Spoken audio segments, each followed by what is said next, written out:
6 медицински сестри и 2 болничарки кои пред речиси 9 месеци биле ангажирани во ковид одделите во Прилепската болница, денеска излегоа на мирен протест, бидејќи, како што велат, иако не биле волонтери, тие до овој момент работат без никакви договори и, што е уште поважно, без никаков надоместок. Бараат одговор и од менаџментот на болницата, но и од министерот Филипче. Повеќе од 8 месеци слушаме само лажни ветувања, а никој нема слух за нашиот проблем. Секојдневно изложени на ризик од зараза со вирусот, без здравствено осигурување, каде што во моментов баш една од нас е позитивна. Сестрите пуштени на транспорт, што е кривично дело, без никој да се запраша дека нашата лиценца за работа може да биде одземена. Сакаме да се обратиме до министерот за здравство Венко Филипче.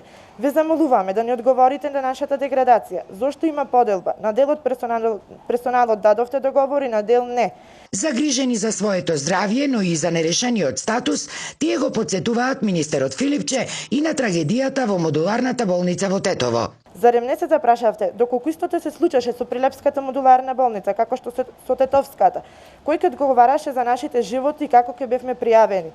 Дали како хоспитализирани пациенти? И не сме повикани како волонтери, доброволци, туку повикани за работа. Директорката на болницата Кети Смилеска, која одби да даде изјава во камера, се правда дека заради спојувањето на болницата и на здравствениот дом во една установа, за да се реши статусот на овие луѓе, се чекало одобрување за новата систематизација од надлежните министерства.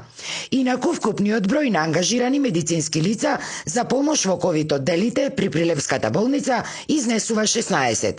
На 10 од нив во изминатиот период им биле дадени решенија, што уште повеќе го зголемува револтот на медицинските лица чиј статус се уште не е решен.